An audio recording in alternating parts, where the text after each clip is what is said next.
Hi guys and welcome back to another DrAce video, and today I'm going to show you how to ride within the wet in MotoGP 22. To the right hand side you will see my overlay for my controller, that is the DualShock 4 I'm using, but I am on PC. Above you will see the controls that I have set up to my DualShock 4, R2 being the throttle, L2 being the front brake, square as the rear brake, R1 as the downshift, triangle as the upshift, and the X button is the ride height device. Now throughout this video I do want you to pay attention to the controller overlay to the right hand side. That way you'll get a good understanding of what I'm saying, and you'll also witness to see how it is done with the controller. I'm going to be preaching a lot in regards to smoothness, gentle movements, and also not pushing dramatically. You'll see the difference later on because I will be doing a dry lap as well as the wet laps in this video, so we'll take a good look at the comparison towards the end of the video. Last thing to mention before we nip over to the Saxon ring, there is no setup available for this. I'm not using any sort of changes to suspension or anything like that. This is a completely default setup. So here in the Saxon ring with Fabio Quartararo, it is wet and it is also raining heavily, so it is soft option front and rear tyres. Now notice going into turn 1 we are very gentle on the brakes, and also with the acceleration it is never reaching the full 100% of presses. It's very 50% to 70% to even sometimes even lower. Look how gentle it is going out of the Amiga corner. We get a little bit of acceleration but for so little amount of time. Getting the right amount of acceleration is critical because that rear tyre will only start to slip and slide and then start to burn up if you're too aggressive with the acceleration. One thing is really easy to do, and that is to pull the throttle too much. If you can avoid doing that, then you'll be alright in the wet conditions. The best way I can explain is if you completely removed the traction control on the dry setup, you'll feel the bike start skidding and it's going to start sliding.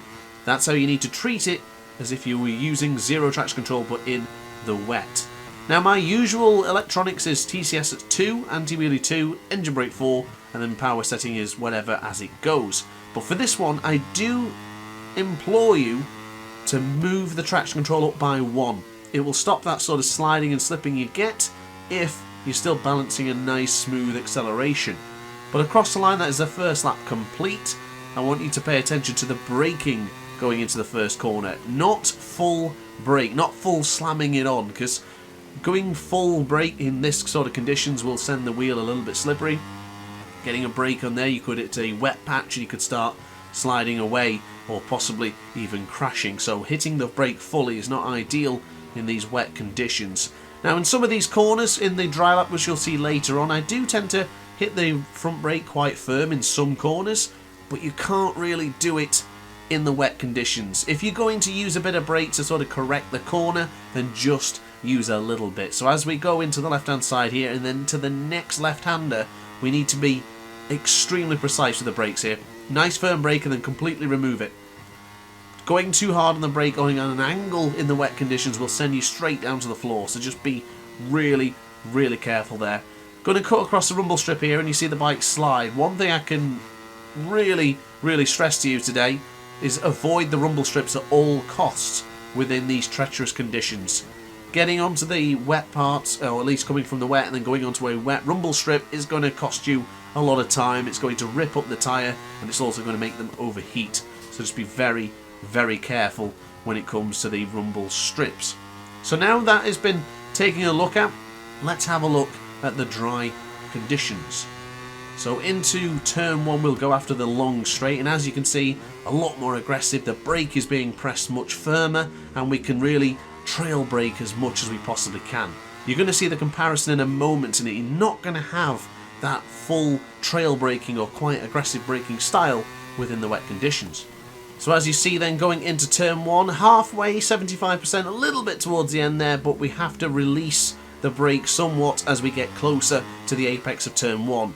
Launching it over to the left hand side, no wheelie because we aren't going as quick, but braking ever so gently for that correction in the corner.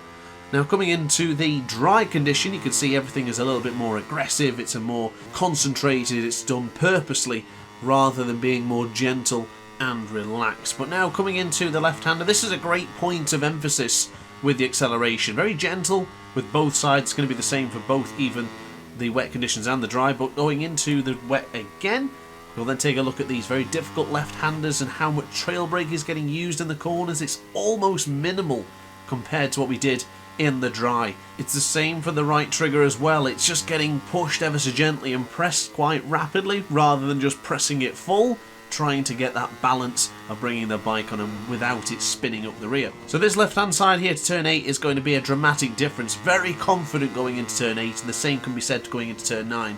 Little bit of front brake just to slow the motorcycle down. Can use the rumble strip as well if we want, and then we're going to bring on the power quite aggressively coming out of turn 11 after hitting the ride height device. Now you witness turn 8 going in the wet. It's not the same. It's very gentle. You've got to slip and slide your way into that corner. Not very confident going into turn 9. Just a fraction of front brake being used there. You've seen how gentle we pressed L2. That's how relaxed and gentle we have to be in these treacherous conditions. Now back over to the wet. Very firm braking for the Saxon curve as we go down to the waterfall and then into turn 12. We can then bring on the power quite aggressively now and also slam on the brakes and use a lot of rear brake to get ourselves into the Queckenberg. Ride height device enabled, charge out the final corner, and that's a pretty decent lap. Still quite firm on the brakes, but we have to release much earlier, and as we sort of trail brake in there, we lost that speed and that momentum like we did in the comparison to the dry, but still quite aggressive for the final corner, but you don't hold it as long. You've got to release it pretty quickly so you have a chance of making the corner without slipping the bike, or even worse, touching the rumble strip or touching the apex and ended up dropping it. So that's a comparison of the dry and the wet. So final few thoughts then, guys. Just want you to pay attention to the analog stick as well.